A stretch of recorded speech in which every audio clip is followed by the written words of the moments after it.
Oh. There goes Ruskin.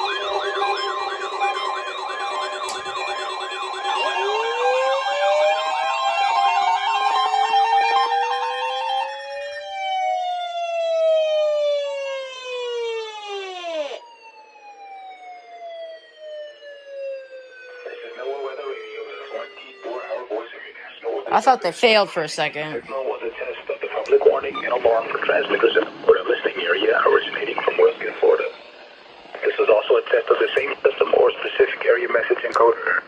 The system will alert only the county or counties affected by a particular warning. These tests are conducted each Wednesday between Mike is kind of crap right now. 6 p.m. and 8 p.m. unless severe weather threat.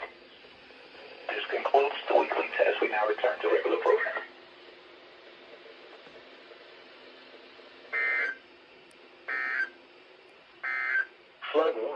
Alright, there we go.